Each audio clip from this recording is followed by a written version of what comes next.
How's it going, everybody? This is Alex Caceres, and you're listening to Story of the Fight.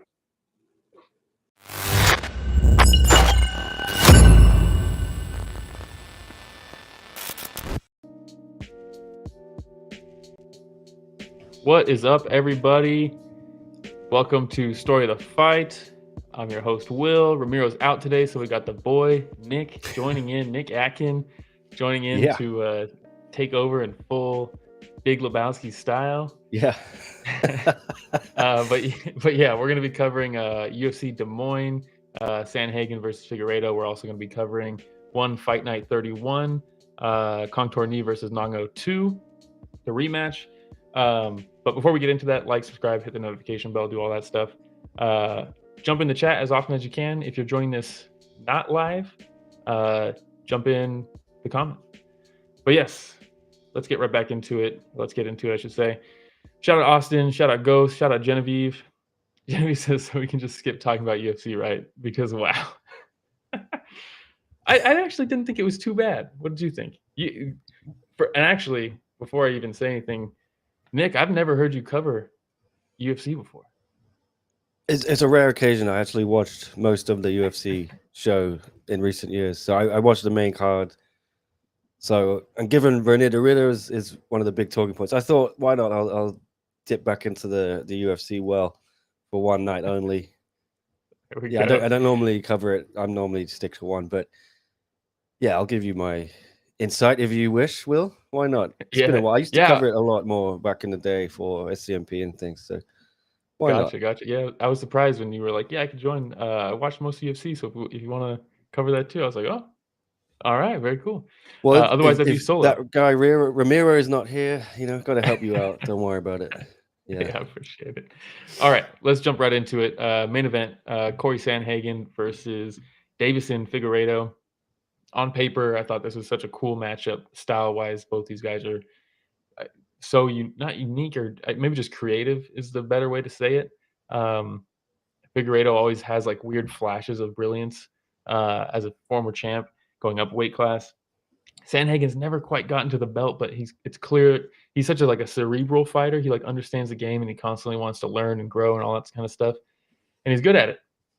So yeah, going into this one, main thing to look for is the power from Figueiredo. He hits so hard, and then just the versatility of Sandhagen. I expected some grappling. I didn't expect this to be like a full-on Pancrase style fight where they're just attacking each other's legs. That was crazy to me. But then you see Sandhagen's with Ryan Hall, just like Tan Lee over in one. What did you think of the back and forth leg attacks? Yeah, I loved it.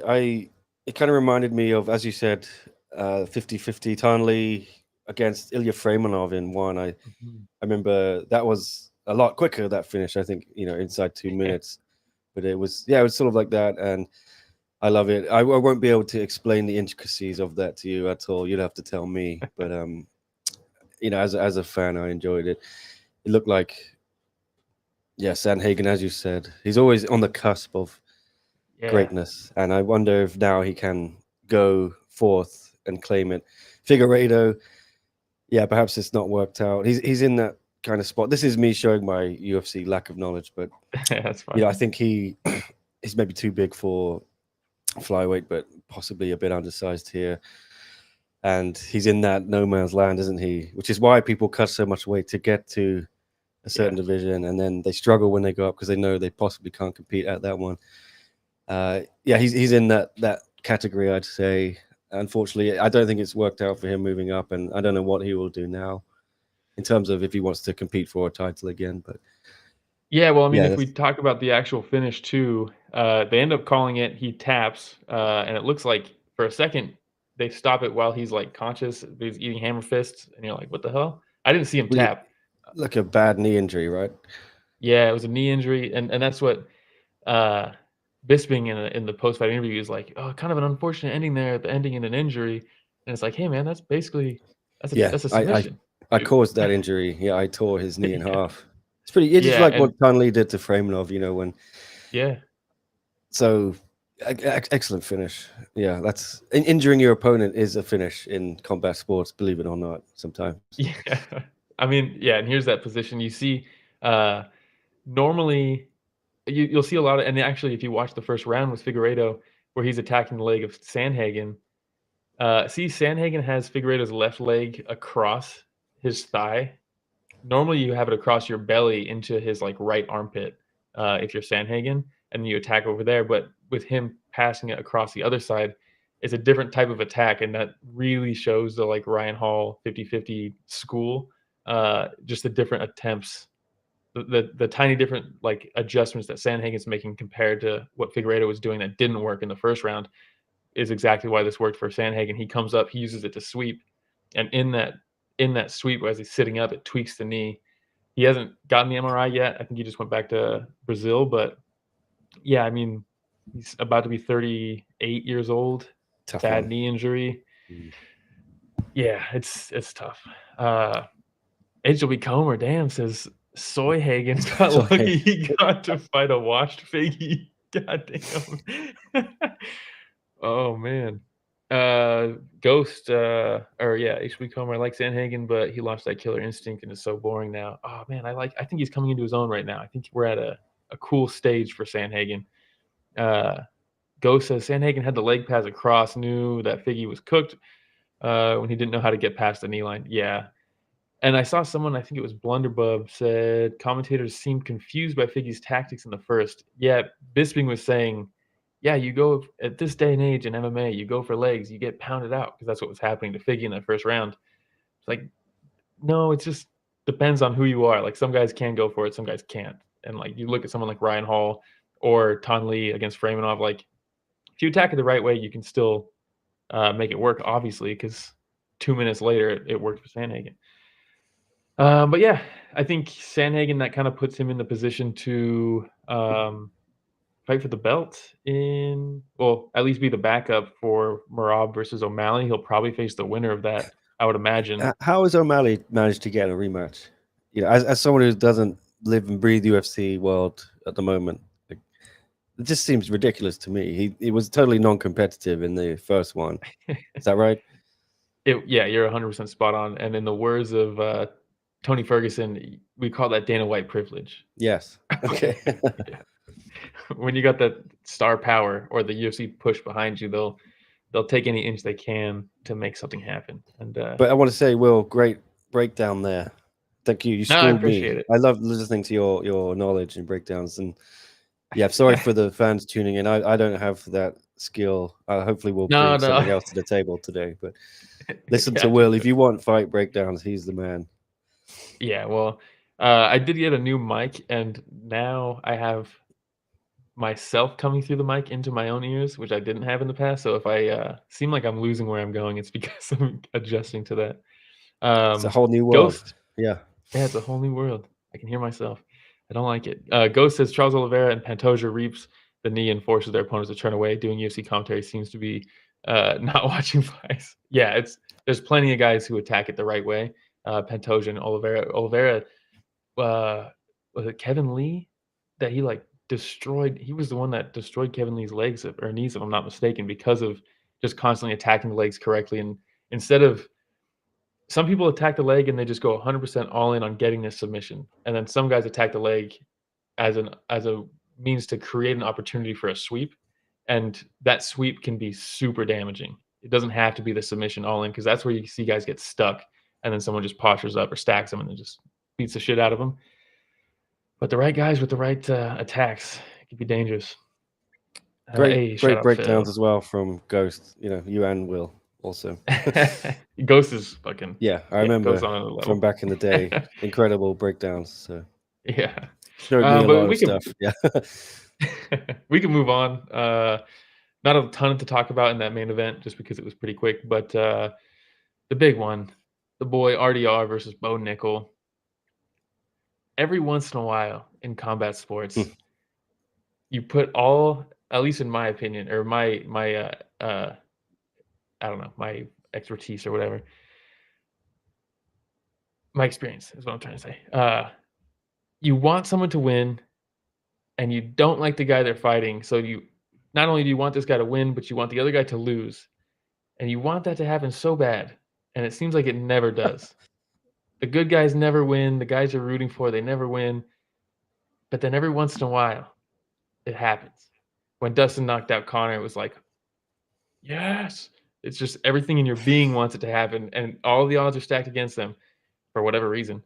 I don't know what the odds closed at for this one, RDR versus Bo Nickal, but I know they were. I know they were bad. Genevieve says RDR looks like shit. How dare you, Genevieve? How dare you? He did look like shit. He looked like he had a bad weight cut or possibly a good one. You know what I mean? Yeah, I don't know. Anonymous says, I'm so happy for RDR and how active he's been at UFC. Yeah. Look, going into this, everybody was picking Bo Nickal. I think a lot of people. RDR had his first fight against Mearshart in the UFC. He comes over, double champion one. He comes over. He struggles kind of in that first fight with Mearshart. Looks a little sloppy, gasses out, gets the win. And I thought, okay, there's UFC jitters. That's a real thing. There's so much pressure. The weight cutting is completely different from what he's used to. That's a factor as well. And then Mearshart is a lot better than most people give him credit, I think. And then he comes out and he steamrolls Kevin Holland, and I'm like, hell yeah, that's the boy, RDR. And in this one, everyone's like, yeah, his jiu-jitsu is very good, but Bo Nickal's top game is like world class. His wrestling, it is world class. I don't like the guy, but his wrestling is fantastic. Sometimes heavy wrestling can like shut down or nullify jiu-jitsu offense. And you're like, this guy's stuck trying to go for submissions, but the guy on top is like, all I care about is position. So I'm not leaving you anything to attack. And I could see how some people probably thought that was what was going to happen. For me personally, it was hard not to pick RDR in this one. I thought skill-wise, he presents things that Bo Nickal has not seen, and he's a little like unorthodox in his movement and things like that, and that can really throw a wrench in somebody who's kind of new to the scene in Bo Nickal. What did you think about before this fight? Are you familiar with Bo Nickal at all? Just from Yeah, I sound think bites, maybe? I've seen all of his fights because I usually Okay. tune in to the pay-per-views, and he's kind of had that Dana White privilege as well. He's been pushed, so he's been featured on main cards, mostly on pay-per-views. So I think I have seen most of his fights in UFC. I was back in Derrida though. I think obviously a little bit. I wanted him to win. I do know him from years of covering his fights, and I feel like I was slightly offended how disrespected he's been by some UFC fans who dismiss anyone outside of UFC's world. Sometimes they think MMA only exists in the UFC, but no, there are other organizations. As we saw, it's not just one. We saw yesterday a Great Rising show and things like that. There are other organizations. There are obviously not as stacked rosters in those organizations, but they do have some hidden gems like Derrida, who has, like I said on Twitter, I think unwavering self-confidence. The second time or first time I interviewed him, I think maybe after he won his second belt and won, I asked someone, we did a live stream with him. Someone asked the question, what would happen if you fought Israel Adesanya, who was middleweight champion at the time in UFC? Said, I'll drag him down and choke him out in 2 minutes. He's not even joking. Like, he genuinely believes he'd do that. And I think we're starting to see that may be a possibility. Yeah, he's climbing the ranks very quickly. I think he may get a top 5 next. Who knows? Strickland he called out after, but I don't want to get ahead. Let's go back to the fight breakdown. Sorry, I jumped the gun there. I was expecting Derrida to win, and I was not expecting him to do it the way he did, a TKO. But yeah. Look, like I said, I also thought he was going to win this fight. I did not expect it to be just like an old school ass kicking. Yeah, it was. Because he's not known for that at all in one. I don't think he's ever had a finish, by knockout or TKO in one. I might be wrong, but it's always subs. Yeah, he's gone to decisions a few times as well, but he tends to grind people down on the ground, and yeah, it was shocking. It was pleasantly shocking. But I would say in his final fight and one against Malik in the rematch, he did show some improved stand up, and he's out there with, is it Mousasi in the Netherlands? He trains with some killers. Comes from, as I said, Netherlands, a lot of Dutch kickboxers history. So I don't think he's a slouch on the feet. He's a little unorthodox bit. Yeah, Yeah. it's not pretty sometimes, but Well, he can be effective. well, speaking of the moose, dude, the Musasi, he kind of moves like a adolescent moose, and I mean that with no disrespect. like, Adolescent moves, great. like his limbs are so like long, right? And like I saw Genevieve say, like it didn't seem like he's not reacting to getting hit well anymore. Like he looks a little wobbly.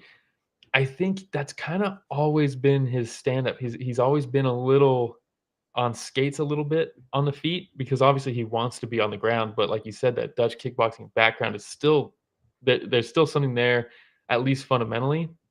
And honestly, his clinch work, not just for, I mean, he tried a couple trips and they did not work, right? And good luck taking Bo Nickal down. His wrestling is fantastic. Trips like that just aren't going to work on him. Bo Nickal got a takedown at one point, and I was like, oh, fuck. I hope we don't see that top control wrestler just kind of smother a jiu-jitsu guy and not let him get anything. But then we saw the sweep from RDR, and once he hit that sweep, I was like, oh, we're off to the races. Even if he gets taken down, he's not going to just get shut down there. And that's always a question mark. You want to think RDR's jiu-jitsu is so good, he's not going to get shut down, but it is a possibility. You know, anything can happen. But when he got the sweep, I was kind of breathed a sigh of relief a little bit. They got back up. And then his overhook control to pin, because Bo Nickal wants to close the distance to take him down. He grabs the overhook, pins it tight up against him with his free hand. He grabs the far side wrist of Bo Nickal and just pulls that away from him. So Bo has the underhook on one side, but his right hand is being controlled and pushed away from his body, and it just completely opens him up for these knees to the body. And RDR is just hitting him with these knees. Not all of them are that big, but just stabbing him with knees throughout the whole fight. Every time RDR would try, or Bo Nickal would try to clinch up with him, he just opens it up with that far side wrist control and then just stabs him with a knee, and then they're back to the clinch. And there's a very good game plan. You could see that last finishing sequence, he kind of just beat him up against the fence. Bo looked like he was completely done in there, didn't want to be there anymore. He stumbles away, and then as soon as he comes in for that clinch again, RDR just hits him with that knee and just sits him down to a knee. Fucking awesome. I was so happy to see. HLB Comer says DDP versus RDR would be insane. Holy shit, that would be crazy. He's Europe's DDP. That would be fun because both of these guys are pretty unorthodox. It would be pretty fucking awesome. Ghost says technical takeaways, the clinch positioning where he has the overhook pry to get knee separation in the clinch was lovely, even combined it with collar tie work. Lovely transitional offense. Yeah. I mean, just cool work from RDR. And like you said, he's also been training a lot in Florida over at Killcliff also. So he's there with actually a decent amount of one guys too. Alan Law's there. I think Martin is also there. Martin's back, lives in Australia. He used to do his camps out there. I'm not sure he does anymore, but yeah, well, yeah, Onglar is on the wall. He's got a picture. Yeah. So yeah, very cool. Yeah. And as you mentioned, he calls out Sean Strickland. That's a great call.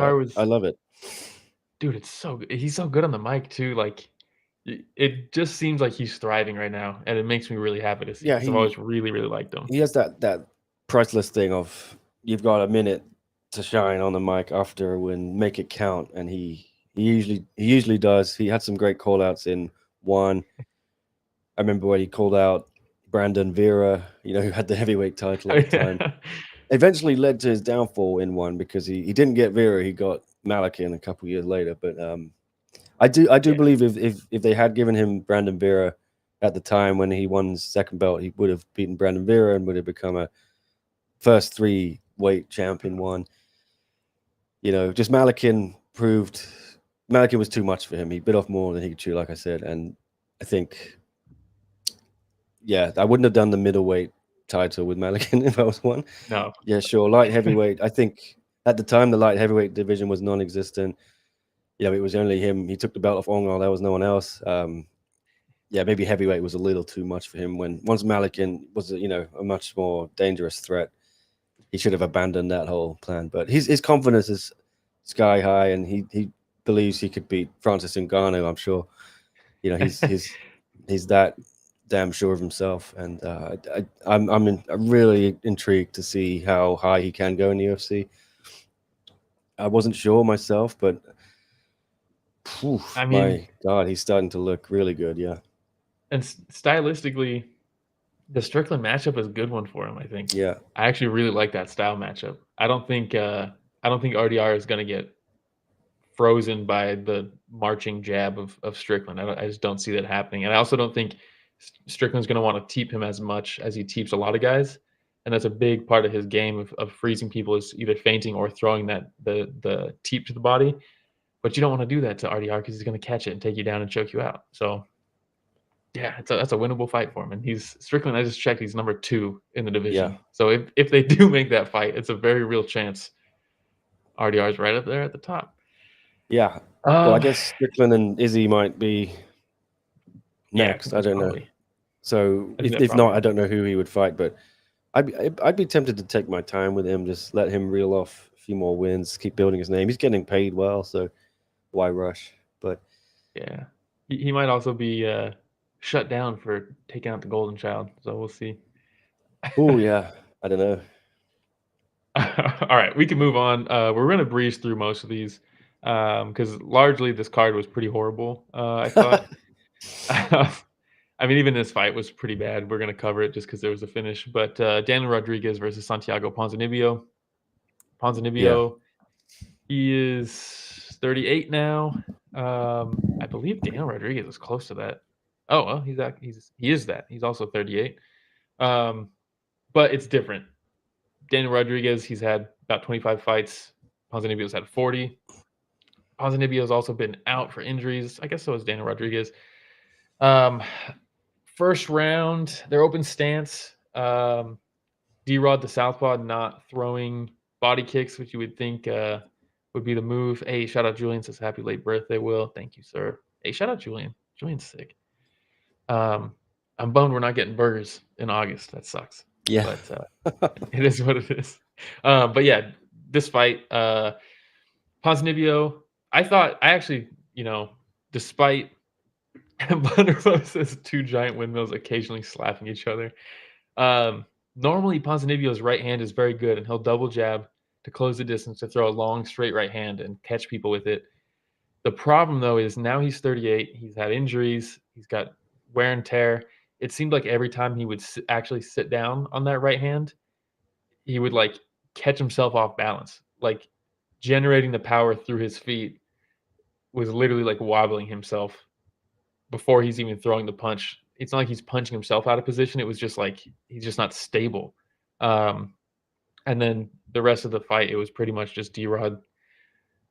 He cracked him at the end of the first and then just had a weird, wild scramble trying to put him out, and it was just kind of just throwing punches from the hip, and Ponzinibbio just kind of escaped it all.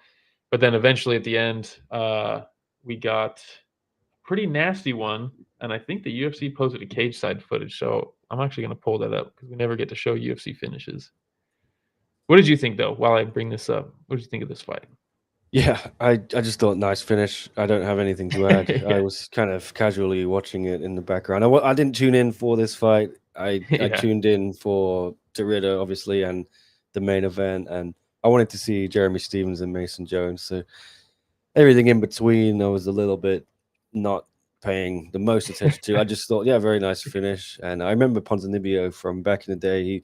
I think he had some bad injuries, right? He had he was on a 7-fight win streak. Yeah. Looked to be this guy might be the dark horse. And then he had a weird injury that got infected. He fought this weird infectious disease type thing. It put him out for 2 or 3 years, right at the top of his game. Yeah, it was a shame because he could have been something special, but yeah, hats off. It was a nice finish. I enjoyed it. Yeah, you need that on those cards sometimes. Yeah, just to liven things up a little bit. Yeah, because it was getting pretty dull there for a second. But here's the finish. Yeah. Nice left hand. I thought the ref, probably. I was worried he was going to let him get one more off or something, but he looked like he was wanted gonna... one more. Yeah. He complained about the stoppage, and Rich, there's a picture, I think, right after this one, or maybe 2 more from here. There it is. That's a screenshot from the actual stream of the fights.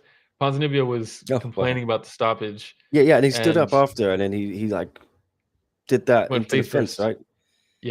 Yeah, and Dude, just this frame is crazy. Zhang Weili did that, I remember, against Rose the first time, and she was complaining about the stoppage, but she couldn't stand up. And I I think know it's one of that's those the things, natural though, instinct, to blame the ref after a loss, but it's also like sometimes. when you get shut off like that, you don't remember going out, so you're like, I'm good, and you're like, no, you weren't though. You were not You good. weren't.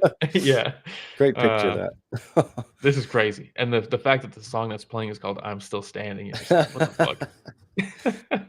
But yeah, the fight was largely pretty bad, but the finish was cool. So we had to bring it up. Montel Jackson versus Daniel Marcos was horrible. City versus Smotherman could have been cool, but it ended up being bad.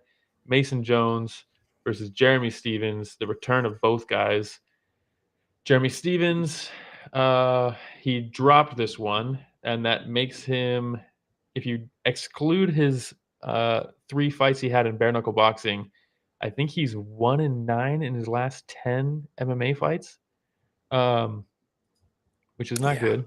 But he got cut. He went to bare knuckle boxing. He put on some bangers. He finished Eddie Alvarez, talked a bunch of shit, gathered some interest. UFC was like, all right, cool. We're going to Iowa. You're from Iowa. Let's throw you on there. Meanwhile, Mason Jones, he didn't get cut from the UFC, but he declined to renew his contract, went back to Cage Warriors, said he wasn't UFC ready, rattled off a couple wins in Cage Warriors, got a belt, came back. Now he gets Jeremy Stevens. And this was a great fight. This was fun. This was I thought it's an interesting fight because I thought Mason Jones is clearly a lot more skilled. He's a lot more versatile with his attacks. He had more of it like a striking vocabulary. HW versus the first 2 rounds were fun. Yeah, a lot of people hate the 3rd round of this fight, and I get it. But I mean, his kicking game was awesome. The wheel kick we showed the picture of. The leg kicks were nasty. Head kicks. He's working to the body. He's throwing uppercuts. A lot of varied attacks from Mason Jones. But then every once in a while, he would extend a combination, and Jeremy Stevens was like, "Now's my chance." And he'd throw a combo, and he'd crack Mason Jones, and you could see the power difference was like pretty evident. I think Jeremy Stevens hits a lot harder. He's always been one of the hardest hitters. But it was fun to see. This could have been a shutout for Mason Jones, but Jeremy Stevens still has, despite being 1-9 in his last 10, still a dog in there. He's getting beat up, but he's still going to land that one shot that might put you out. And he stayed with it the whole time. What did you think? This is I'll agree with everything you said. Yeah, I'm not sure they should have brought Jeremy Stevens back, but I get it with the crowd there. And they ended up doing a pretty good gate. So I think it was 2.5 million. Yeah. I'm sure he played a part in that. So, and that's crazy. The UFC can go to Des Moines, Iowa. And is that where it is? Iowa? Yeah, Iowa. And I think they said the last time they were there was like UFC 27 or something like that. UFC 26. So hats off to get such a good gate there. Great fight. I felt like the first 2 rounds was something I'm used to watching in one championship. Yeah, I was almost said that in the Discord we have. It was so entertaining. No one was shooting, and but yeah, it is mixed martial arts, and if you do have an advantage like that, you should use it. And I think Mason Jones was smart in that 3rd round. I enjoyed the 3rd round still. I saw a lot of people complaining about it on the live stream I was watching. There was a comment section, and then they were not happy, but I enjoyed it. Hey, were you not watching on ESPN Plus? I'm not sure. I'm watching whatever you sent me. Whoa! It's fucking illegal.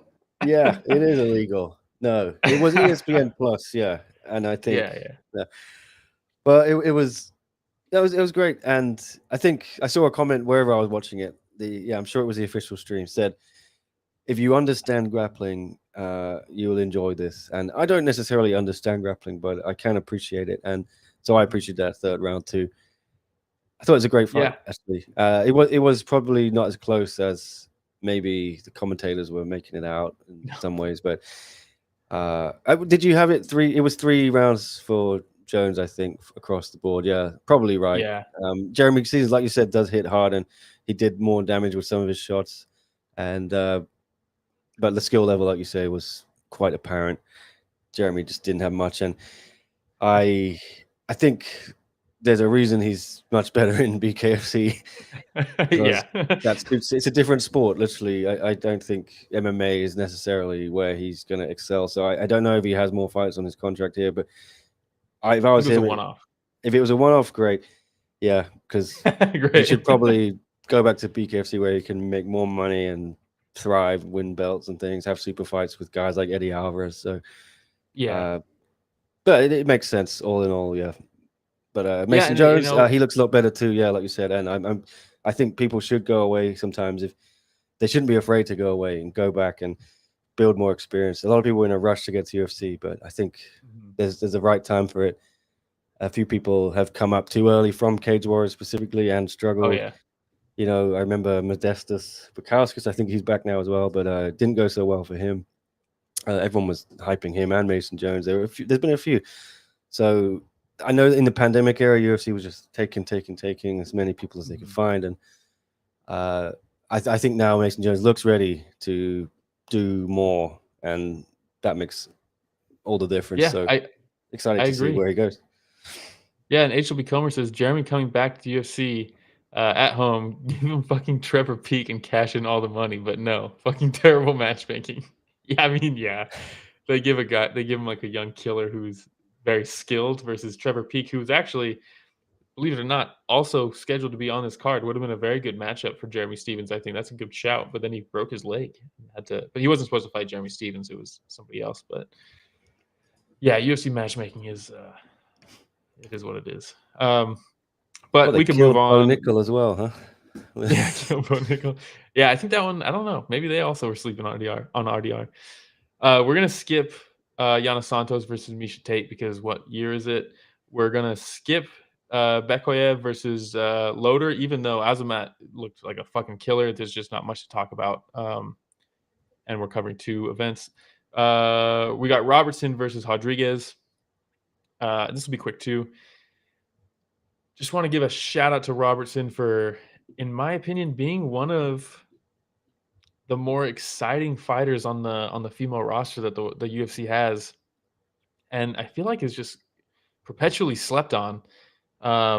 They gave her this matchup, which I thought was a very good matchup for her. Rodriguez is such a heavy-footed striker that the takedowns are kind of there. She leans so heavy on her lead leg, and Robertson just wants to take everybody down because she mauls people on the ground.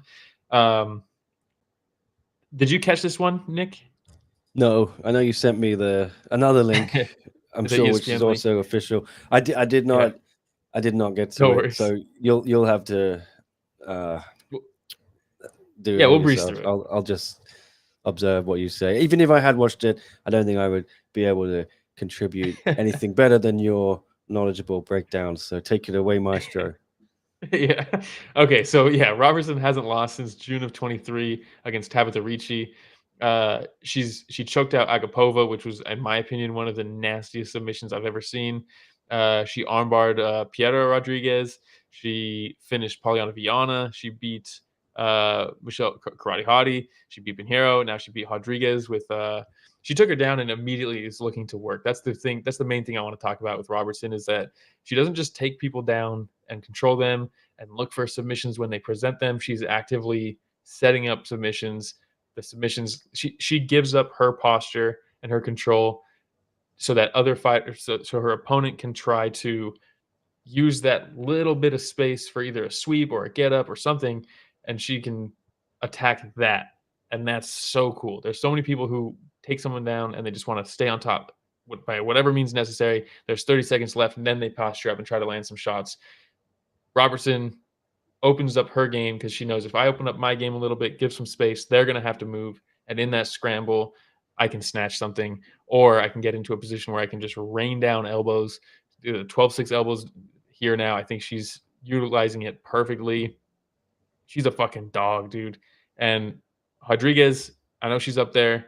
HLB Comer says, yes, GR gets it. She's a true fighter. She's so fucking cool. And they need to be pushing her, I think. It's crazy to me that she was even on this card when I think they're going to Canada next. Are they in Canada next? Yes, they are. On the 10th. In 6 days, they're in Canada. And she's one of the coolest Canadian fighters they have. And they're like, well, let's put her in fucking Iowa. So I don't know what the hell they're doing with her, but they need to recognize what they got there. And then Rodriguez retired after the fight. She gets finished. She retires. She's another person, kind of like Sandhagen, where she got close to challenging for the belt, never quite got there. But when she burst onto the scene, it looked like, oh, maybe this girl's going to just 1-2 people's faces off all the way to the belt. And she just ran into some roadblocks. But respect for a fun career for Rodriguez, and massive respect for Robertson for being a dog and continuing her path. And that is it for UFC. We did 35 minutes. I think we're on track. Yeah. We're on track. Yes, we can move on to moment of silence real quick, just to get some of this stuff out of the way for the fights that we lost. I think should be next. Okay. Junior Tafa versus Tuco Tokos. That fell through. Chito Vera was supposed to fight Mario Bautista. Much to people's dismay, even though I still like Bautista. People hate him now for some reason. Well, not for obvious reasons, but I like him. That got rescheduled, and then Lee versus Peak would have been pure violence, but Peak broke his leg because he probably trains like he fights, if I had to guess. So that's all we lost. Nothing too bad. And then bonuses. What do we get for bonuses? Kwang Lee got a bonus. He actually had a very cool performance against Gaston Bolanos. Cool choke. Hurt him on the feet. Took him down, choke him out. Azamat got one for his knockout of Loader, which was also very fun. Kind of reminded me like old school Wanderlei Silva. RDR got one for his hype train derailment of Bo Nickal. And then I believe the last one is Cory Sandhagen got one for tearing the knee of Figgy and possibly retiring him. And that's all we got. Okay. We can move on. We'll switch the studio. If you're just joining right now, we're going to start covering Fight Night 31. This is a little bit more Nick's bread and butter. I hope it was not terrible with the UFC. No, dude, you're good. Stuff. Yeah, you're good. It's not my thing anymore. I don't watch too much of it, but I tried my best. No, dude, it was great. But yes, we had Fight Night 31. If you're just joining now, please like, subscribe, do all that stuff. We'll have timestamps down below if you want to skip to a specific fight. But we're going to talk about Kongthoranee versus Nong-O, the rematch, which seems like they just had it. Was that February? Just a couple months ago. We had this fight. Yeah, it wasn't long ago. And they booked the rematch. It was a close fight. I think it was a split decision. I thought Kongthoranee won, but I did think that Nong-O looked phenomenal at the new weight class.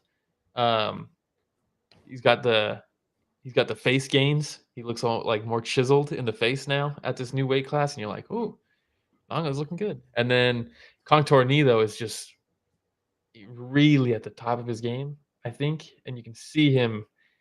He is kind of a wizard in there, where he's a little bit slow in the first round. Second round, he starts picking you apart, and he really just shores up his defense with everything you're throwing for that whole first round. And then HB says this is the one adult section. But he's shows we got the bathroom one. This is an adult show, but not that adult. Let's go. Let's go. Hello. It's early for me. We're going off the rails. Asia, yeah. Yeah. But what did you think about kind of the lead up to this, them booking this right away instead of having Kongthoranee kind of move forward after beating him the first time? Did you think this was a fight that needed to happen? I love both guys. I love Nong-O, but I felt Kongthoranee did enough to win last time. I don't know why there was so much outrage, and I don't know. I don't think they had to book the rematch, but they did, and it was great. So I'm not going to complain either. I feel bad for Kongthoranee though, because I think he lost this fight comfortably. Although if Nong-O goes down in that second round, he wins the fight. So Dude. I asked Superbon after, do you think we should have a trilogy now? And he said, no, this one was not close, so Nong-O is going to move on. And I'm like, well, what about the last one? You lost. It's 1-1. Maybe we should have a trilogy. And I think I would have no problem seeing a trilogy, honestly. I would make it 5 rounds, though. That's my only issue here. They should have had 5 rounds because it's a rematch. It's a main event. Yes. Yeah. And you alluded to it already. You brought up a little bit. If Nong-O goes down, he loses this fight. Just so we can get people on the same page if they didn't see it. Kongthoranee in the second round hurts Nong-O bad with the left hand. And then gets a single cog tie and just rips like 10 uppercuts. Yeah. I don't know how. Yeah, I don't know how he stayed up. I mean, just Crowd was going pure crazy. insanity. Yeah. But the I mean, you were thing there. is, yeah, I was there. The crowd's going nuts. I think those kind of, when you hear those explosions, you know something big's happening. And I think the difference is Nong-O can take these shots now at flyweight. Yes. And Kongthoranee has got like a piston. You know, he hits hard. He's calculated. He's a sniper. Nong-O stayed. That's bantamweight. Nong-O gets knocked out there right then and there. Yes. But he can take these shots at this weight, which is perfect. I think Nong-O is now a player again. He just couldn't handle the new era of one bantamweights who are all sort of 6 foot tall, essentially featherweights or more. Now he's the weight bully. You know, now he's going down and he's got the advantage over these smaller guys. So things looking good for Nong-O. The train is back on the tracks. I'd expect a title shot with Rodtang for the vacant belt. Although I think Rodtang's busy with some other things. He always is. And I don't know when that will get sorted out. So if I'm Nong-O, I don't know. I might, if they don't have a Rodtang title fight for me, I don't know who he fights. I would probably do a trilogy. I think that's the best fight out there for him. I think you could argue trilogy and do that for like an interim or something like that. I know some people are talking about that. The interim with the vacant belt is so weird. It's sort of admitting Rodtang is still the champ, but he's not. Yeah, it is weird. They're in a weird position. And like you said, Rodtang's got other things. I don't know if those get sorted out. So maybe this does happen. Just take Rodtang out of contention for the belt, because I think every fight Rodtang's in is more important than a title anyway. True. And he doesn't need the belt for the money for these fights he's getting lined up. I can't really say so much. I have heard some interesting things about what is in the pipeline for Rodtang, but whatever it is, even if it's just a Haggerty trilogy or whatever, he doesn't need a belt on the line for these things. True. Just get flyweight moving again. And when you want to bring Rodtang back to reclaim the belt, you can do it. But I think what, are we going to wait 5 years for him to stop having all these super fights? I don't know. Yeah, I think Rodtang with the belt is just kind of pointlessly limiting. You know, like it makes matchups not happen because, we don't need this to be a title defense. And it doesn't put the division on hold if he is going to go out and do this crazy super fight at a catch weight somewhere, you know, like you said, Rodtang doesn't need the belt. I think you maybe do the trilogy. If Rodtang's got those big super fights, the division needs to keep going, and both these guys I think are clearly at the top. So yeah, you might as well. I just would say as well, I thought Kongthoranee looked a little off, and I don't know why he switched things up and went to PK Saenchai for this, and he had Prajanchai in the corner and everything. He had worked with new boxing coaches. I know sometimes change can be good. I don't think he needed to change. I thought everything was going so well for him, the setup he had. I did not see any reason for him to do something different. I don't know what happened, why he went and did it there, why he felt he needed to. Whatever it was, it didn't work. He looked worse in this fight than he did in the last one. Well, sometimes I will say change too, isn't good. Yeah, I will say too, the first round, it looked like, you know, to a lot of people would probably say it looked like he struggled with the volume of Nong-O in that first round, but I would say that that's kind of how Kongthoranee fights first rounds in general. And in the second, he did come back and he hurt him bad, and he clearly won the second because of that. But then you could see anytime Nong-O would kind of settle and stop throwing, Kongthoranee would start having more success. But anytime Nong-O was thrown, it's like his defense was his offense in this fight. And I think maybe at the new weight class, his gas tank is even better. But I do want to shout out. He also looked better this time. I think he Yes. settled into the body a lot more. He told me before the fight. And, you know, the first one, he was a little worried about making the weight. This time, I think he was comfortable. He was already at the weight. There was no issues there. He could focus on the cardio, like you say, and everything. So Nong-O's the problem, definitely, at this weight. Yeah. I mean, I like it. I like what I saw. I like to see that championship level experience of him to lose that second round the way he lost it and then come out just as vicious in the third. The first round of Kongthoranee was just so frustrating watching him. Just He was waiting. He was hitting some nice counters, but it was the volume, like you said, too little. Yeah. I don't know what he was thinking. I know he starts slowly, but you can't afford that against Nong-O. You I mean, gotta, I wonder if too he just didn't expect that type of tenacity from Nong-O in the first round, so he thought I can chill here, I can land my counters. But if you can gum up a counter striker with just constant attacks, you know. That's kind of what Nong-O did. But it was a great fight. If they do it a third time, I'm sure it'll be great as well. it was intense. Yeah, very good fight. Yeah. But we can move on. We're actually going to skip the co-main, unless you want to give your breakdowns of the grappling of Abdulla. I'll be honest, I didn't see it. I was backstage interviewing, so we'll I move. We'll move on. I don't know if it was good or bad. You know, I love Ty, I love Dante, and Yeah, both great guys. excited to see Ty in MMA next. It sounds like. Yes, yeah. If you didn't see Nick's interview with Ty, where he says he brought up Adrian Lee, and I was like, damn, dude, Yeah. we got to come after my boy like that. Yeah. Well, but okay, we can move on. What do we have next? It is Alipourandi versus Liam Nolan. Am I pronouncing that right, Nick?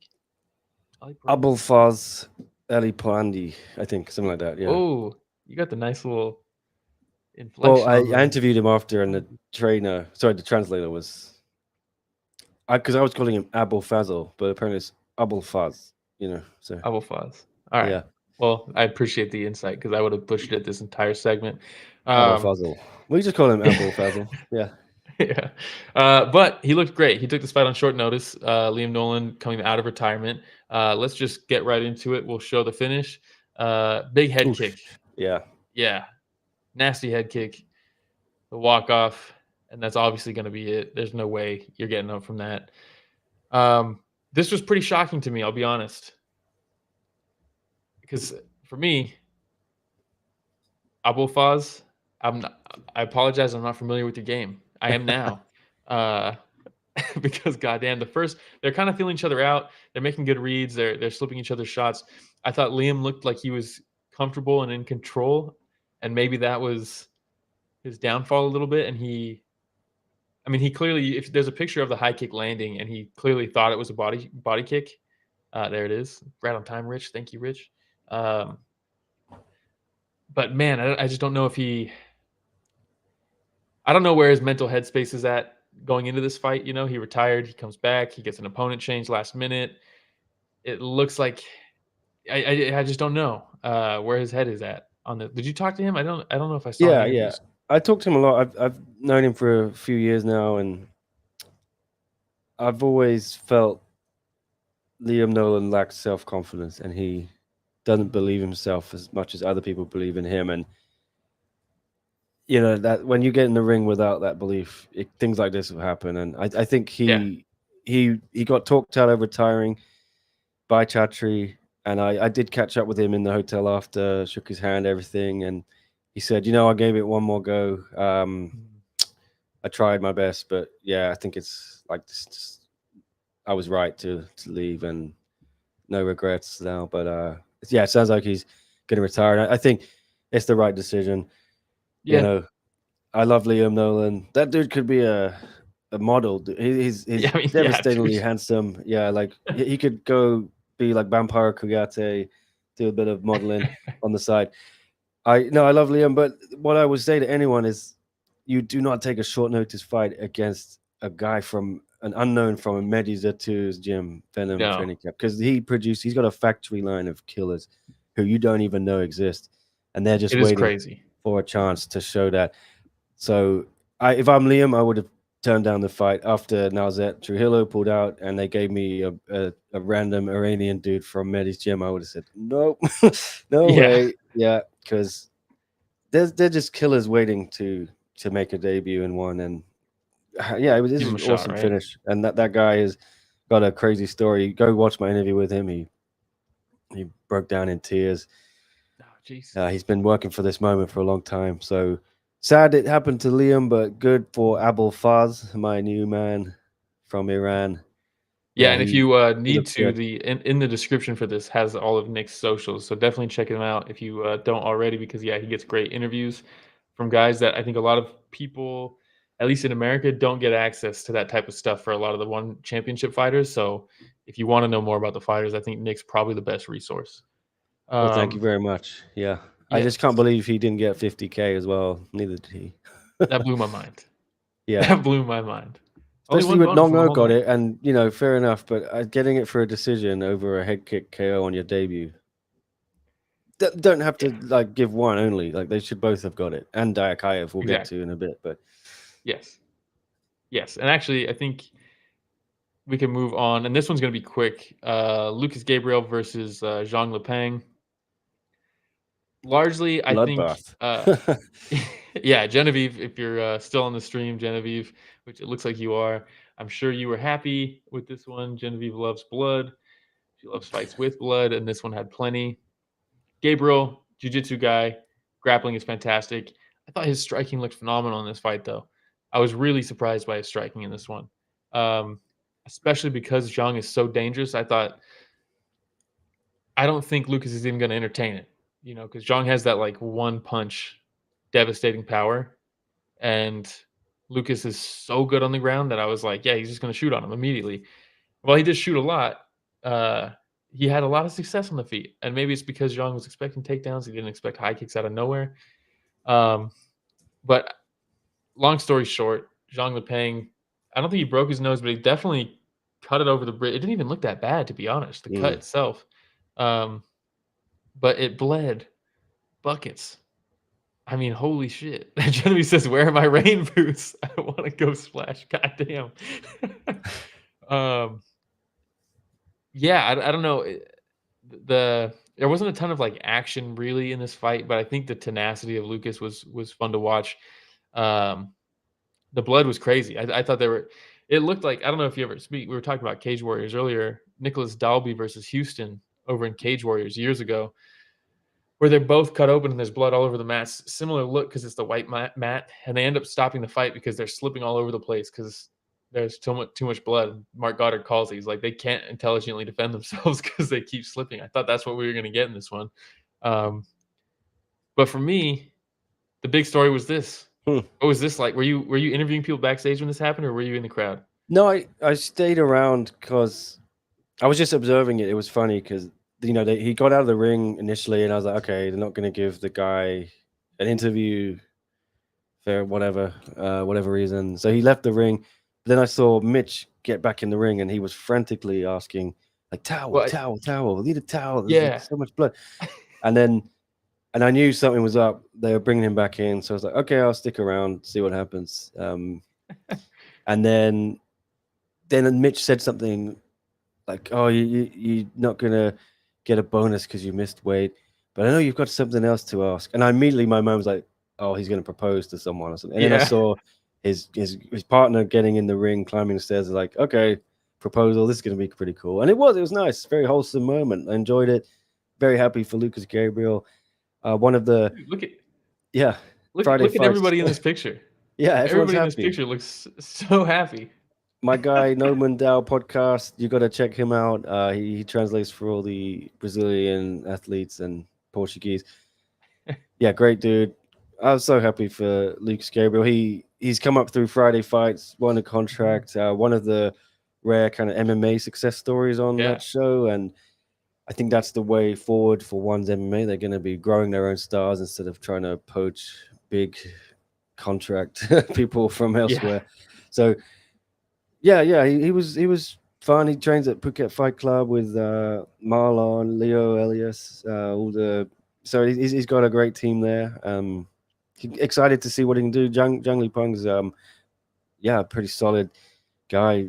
He's a veteran. He destroyed Tetsuka last time out, so he's no slouch. So that's a good debut win for Lucas, definitely. Yeah, he did miss weight though. Yeah, so he needs to get with the hydration thing. But yes, and that does help a grappler, right? But yeah. Okay, we can move on. It was a feel-good moment. I really liked the contrast of them clearing the ring so they could clean it to set the stage for a proposal. Was just, I mean, come on. This sport is just too good. But we can move on to something that will break some people's hearts, including mine. Dayakaev versus Saemapetch. when they booked this fight, I'm like, what are we doing? Why are we doing this? We don't need this. That is Saemapetch's role now. He's just there to get knocked out by prospects, and then every now and then he's going to knock one of them out. You know. I mean, god damn, dude. That being said, Saemapetch's still another one of those guys who is a wizard in there, and you know what you're going to get from a guy like Abdulla. You're going to get heavy aggression, heavy pressure, and a lot of punches coming at you. Saemapetch did a great job, I thought, early on. His footwork, his movement was good. He would get backed up against the ropes. He'd fire one big counter and use that to escape, which is just like tons of experience, right? I mean, he's fought killers before, but it's different when you start to slow down a little bit. And at one point, I think it was the second round, was it that Saemapetch drops him? Yeah, second round, right at the beginning of it. I was stunned, and the crowd was going ballistic in there. I mean, just crazy, because he was getting walked down the whole time. Yeah. But, you know, Dayakaev popped shot right back up. Look at it. And then it's almost like he's pissed off. Yeah. I mean, it did flip a switch. You could see the switch was flipped in Dayakaev, where he got hurt. He clearly didn't expect to get dropped. He comes back. He immediately drops Saemapetch.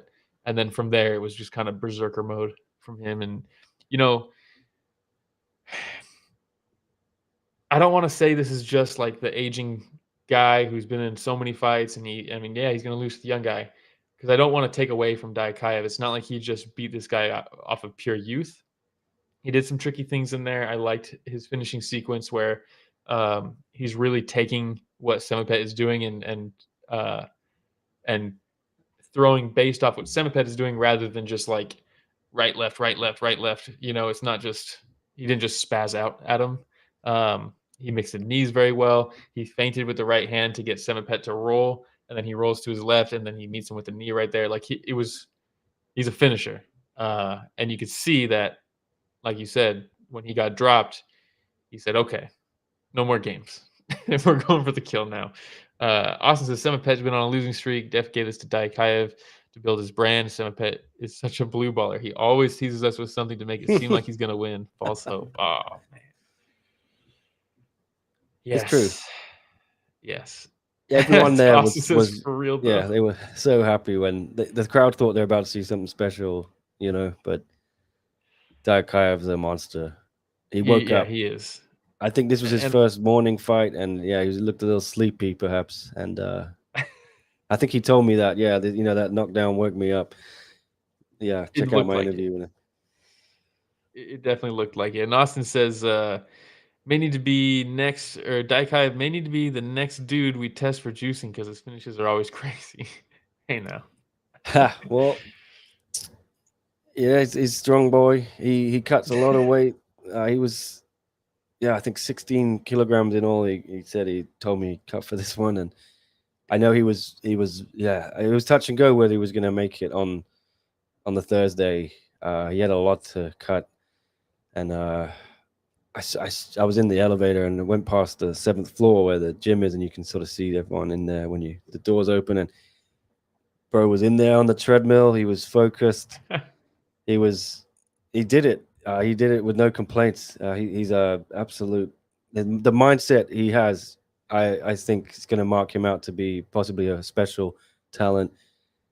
He was not happy he didn't get the 50K, especially after going through all that sacrifice and pain. But yeah, I think not many bonuses.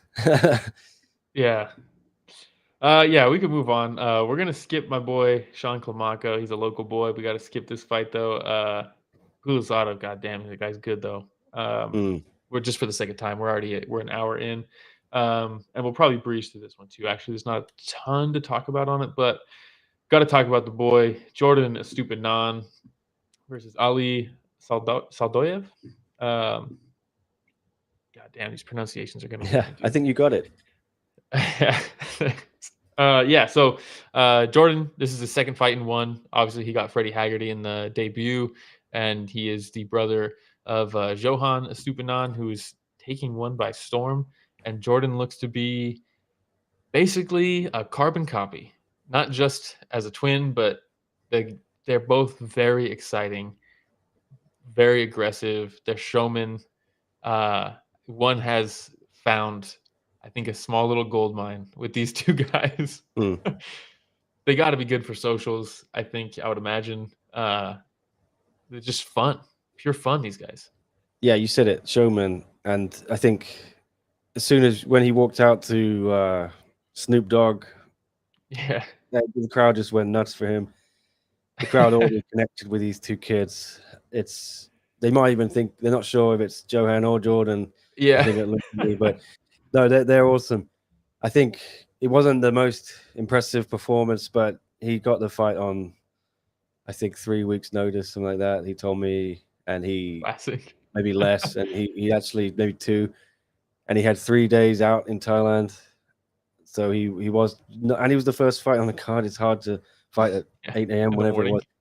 So yeah, I think all in all, that's why it wasn't such an impressive performance from him. It was still a great fight, I thought, and yeah, a win's a win. It wasn't a knockout or anything, but I think next time we'll see a better Jordan. This was again his first morning fight. I think his debut was at 170. He kicked off the card or was second, so he was it's 5 p.m. something like that. Definitely a learning curve for him. I'll expect him to look better next time, but yeah, just a great prospect. These two, I think, future stars. This flyweight Muay Thai division has so many of these teenage or 20-year-old young bucks. Christ, Akif Kulzada as well. You were saying, and Ghazali, Rustam Yunusov's coming through on Friday fights. Yeah, the future is bright. Yeah, one has a lot. I think so, and they just have guys. They have guys that are gonna get like name recognition.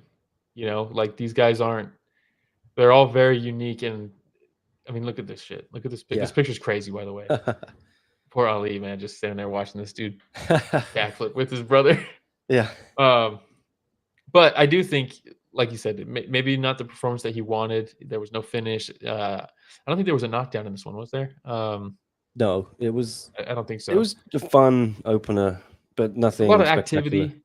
Yeah. But I think that's good for someone like Jordan, who it's like you said, it's a second fight. It's his first time fighting in the morning.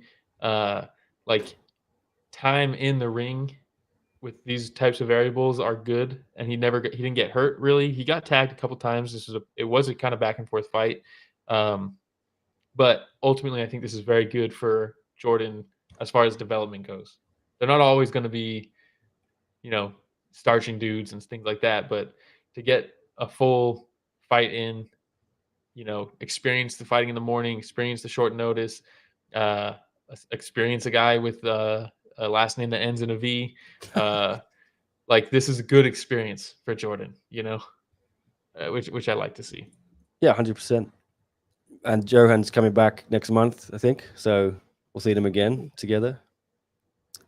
They are, but I think sadly they're going to be getting used to this slot at the beginning of the show. I think one likes them to open things up because they're so exciting. They get the crowd pumped up right from the get-go. But the good thing is if they get a knockout, I think these guys are guaranteed bonuses. So they're on that the automatic list. I think there's like just one bullet point they need to check off, just to get it. But they're definitely on the list. But yes, that is all we're going to cover. There was only 7 fights on the card, but that's all we're going to cover for one fight night 31. Sadly lost the Kurdistan fight because of the weight miss. Looking forward to that. Yeah, that's a bummer. That would have been very good too. But as far as bonuses go, we kind of alluded to it. Only Nong-O. Only Nong-O got the bonus, which I do think he deserved a bonus for that fight. I thought for him to, the guy he just lost to, he storms him out in the first round, almost gets finished in the second to then change the tide and win the third. That is deserving of a bonus. That being said, I don't know how the head kick over Liam Nolan. I don't know how that doesn't get a bonus. I think head kick and Dayakaev you got to give 50K to, and I think I'd rather see a system where Nong-O gets a fight of the night with Kongthoranee for that, 50K each. Yes. And then you get the 2 performance of the nights to Abolfazl, my boy, and Abdulla, the Smash Boy, Dayakaev. Smash Boy's I'm great. not It's generally a great. fan of giving 50K out to decisions just because, that opens up Pandora's box. But it was a great performance from Nong-O. You can't deny that, yeah. But I think I'd love to see a fight of the night brought in to one. I know they already have the monster fight of the night, but I don't think that the fighters actually get any bonus from it. So it'd be cool to sling them, like, even if it's just 25K each, Yeah, something, right? And they've done it a couple times. I think Pet Garfield versus Nupang Na got both of them got I bonuses. think they do it on Friday fights because the bonuses are smaller, obviously. True. 10,000. It's very rare to see a double 50,000 in one championship. I think Stamp and Wonder or Supergirl got it. Yeah, but Supergirl got it Yeah, that's after the tough. fact because people were so upset she didn't get one.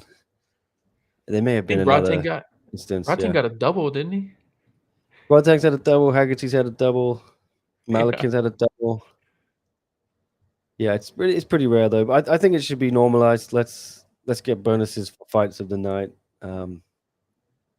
It'd be cool. I agree. But not many bonuses at the moment. The last few shows, so I think it'll ramp up again in the future. But right now, you got to do something otherworldly. It seems to get a 50K. Seems that way. But yes, that is it for one Fight Night 31. Thank you everybody who stuck through covering UFC and one. If you just joined for one, thank you still. And if you only joined for UFC and you're gone now, still thank you. Hope I didn't chase you off with my UFC coverage, guys. Yeah, dude, you're good. And yeah, big shout out to Nick for doing the whole show covering UFC and one with us. If you don't, we talk about it all the time. Can't stress it enough. If you don't follow Nick on everything that he posts to YouTube, Instagram, Twitter, I think Facebook too, you're on there also. Literally Yes, sir. everything. Make sure you follow Nick. We got the @ on the screen. It's also in the description of this video.